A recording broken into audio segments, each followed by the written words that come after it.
Assalamualaikum warahmatullahi wabarakatuh. Perkenalkan nama saya Dwi Saputra, saya dari Universitas Islam semester 7A. Di sini saya akan mempresentasikan tentang materi urgensi manajemen media massa dalam mata kuliah manajemen media massa.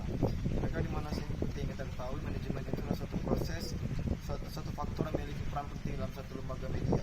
Pengertian manajemen yang tertuang dalam Undang-Undang Besar Bahasa Indonesia pada tahun 1990 adalah suatu proses penggunaan sumber daya secara efektif untuk mencapai sasaran. Hal tersebut memiliki arti bahwa pengelolaan sumber daya, baik sumber daya manusia, sumber daya alam, sumber daya dana, sumber daya maupun sumber daya informasi harus dilakukan secara efektif dan efisien sehingga bisa mengantarkan suatu perusahaan media pada pencapaian tujuan target yang telah direncanakan. Ya, setiap perusahaan maupun lembaga pasti merupakan proses manajemen dalam kehidupan organisasi. Hal tersebut juga berlaku pada perusahaan media massa. Jadi di sini keberadaan media massa memiliki fungsi sebagai alat untuk menyampaikan informasi kepada masyarakat itu sendiri. Jadi ada dalam media massa ini ada beberapa elemen yang merupakan peranan penting dalam media massa. Pertama itu ada satu elemen terpenting dalam proses manajemen yang perlu dilakukan oleh perusahaan media massa, ini survei atau riset. Jadi elemen ini merupakan elemen terpenting karena apabila suatu perusahaan media mengolah informasi tanpa melakukan riset sebelumnya, maka semua hal yang dilakukan akan memperoleh hasil yang sia-sia. Jadi survei atau riset merupakan salah satu cara agar perusahaan media massa mampu mengerti apa saja yang dibutuhkan oleh masyarakat pada saat ini. Ya, seperti kita ketahui sendiri, dalam dunia manajemen itu terdapat beberapa istilah.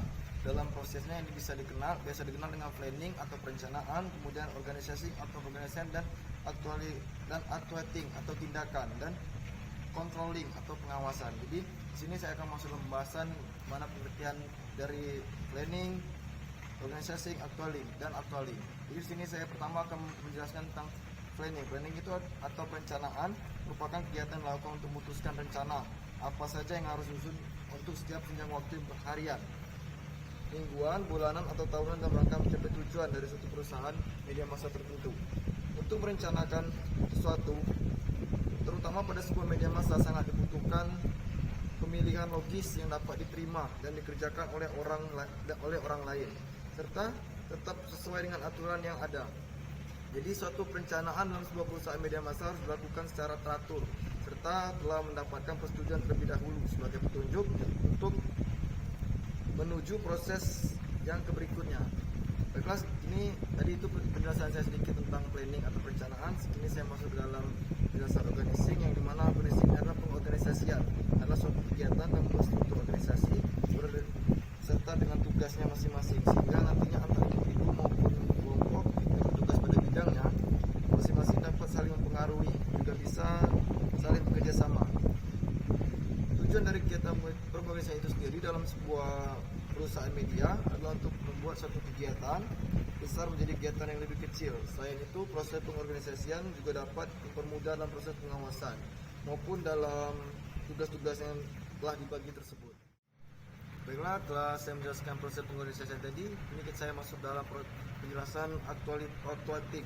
Actuating yang bisa disebut adalah suatu tindakan yang dilakukan sebuah organisasi untuk mengaruhi semua anggota dalam sebuah organisasi tersebut atau perusahaan tertentu agar berusaha dan bekerjasama untuk mencapai tujuan perusahaan yang sebelumnya telah ditentukan.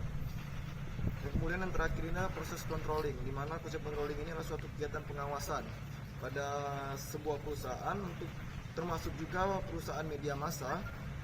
Pengawasan tersebut dilakukan untuk memastikan perkembangan dari langkah-langkah yang dilakukan agar tetap sesuai dengan perencanaan yang telah diputuskan.